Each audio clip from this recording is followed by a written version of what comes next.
Hi there, this is Tracy Matteson from My Cycling Power. I've got my 6-year-old Quinny here. He's going to be, let's see, I'm showing you him over there. He's going to be helping me show you how quick and easy way to wash your bike. Now what I have here, you can see I've got my bike. Let's see if I can get it over here where you can see. There it is. And I've got it up on the stand, and down here I have hot soapy water. Let's see if you can see that. It's hard to see in this light. I've got chain lube, and I also have some Bike Lust, and what also I like to have is some degreaser. And usually with this stuff here I use like Simple Green. And what I'll do is, before I get ready to clean my bike, now my bike's not super dirty right now, but the thing to think about is even if you look here down at my chain, anytime you see grease or dirt in there, that's basically dirt rubbing those metal parts and making it so that it just wears your chain out quicker. Okay, so anyway, what I do is I set the bike out, and I just kind of, first thing I do is I just take some of this degreaser. Like I said, this is Simple Green, and I just kind of get it on my chain and my cassette and everything, and I'll let it sit there for a little bit while I'm getting everything else ready.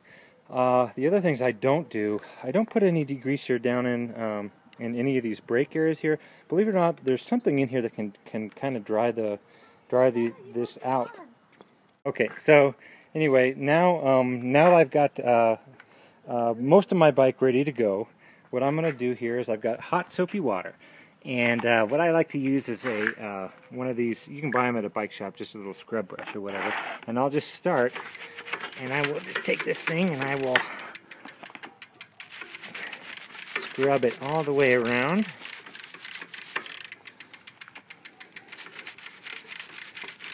Like that, until that's pretty clean.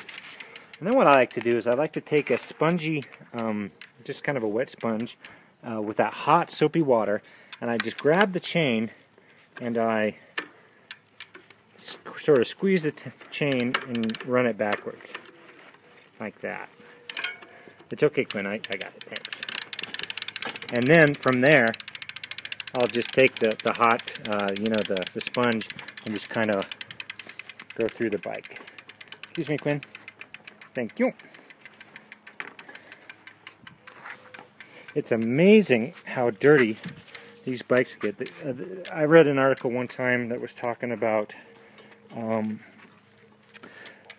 know how you feel after the end of a long ride.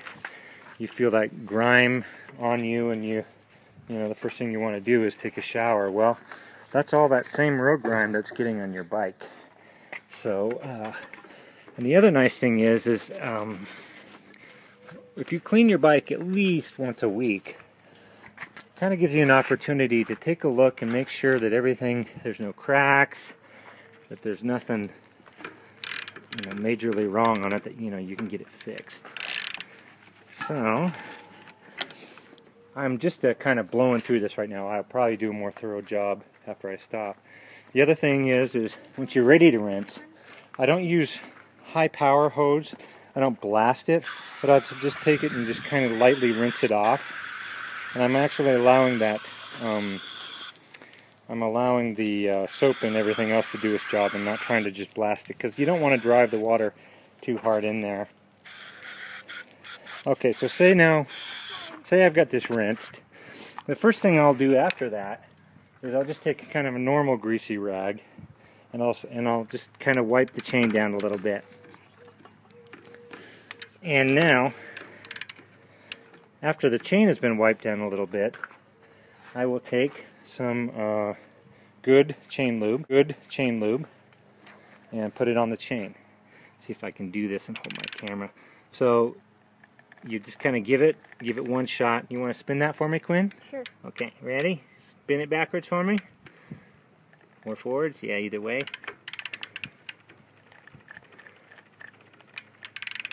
Okay, you guys get the point on that, right? So then what you'll do is you'll just let that sit for a little bit. And after that sits, the other thing what I like to do, let's see if I can find a can of it. I get some different chain lube. Let me run into my garage here. I like to use some of this Finish Line dry Teflon lube, and I like to come down in here, and you can see these places in the derailleur where it needs just a little bit, and that'll help it. It's a dry lube, so it's not going to attract dirt as much. And then once you have that done, the nice thing to do is basically, it's okay, honey. So take this and dry it all off, and then what I like to do is I like to take some bike polish, like Bike Lust.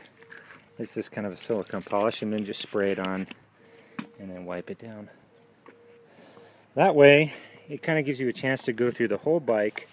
Make sure, you know, you're asking a lot of your bike every week. You know, if you're training hard, you're probably over 300 miles a week, 350, 400, you know, depending on what level you're at. So you don't want to be bombing down some hill and not know how you know, do my brakes work, you know, how's the cable, is everything, you know, it's a good chance to check everything. How are my brake cables looking? Do I see any fraying? Do I see any fraying up underneath here? Any of that stuff. So it's just really a good opportunity to go through the bike, make a list of anything you might need, and then pick it up later. So anyway, hope you enjoyed that. The other thing I just wanted to mention, try to avoid water in these areas here. These can rust in if you're not careful, and same with this stuff here and in your headset. So what I would, for cleaning that, best thing to do is just take a dirty, you know, just a rag and just kind of wipe everything down and go through it, and you know, just check everything out, make sure it's good. Thank you. This is Tracy from My Cycling Power.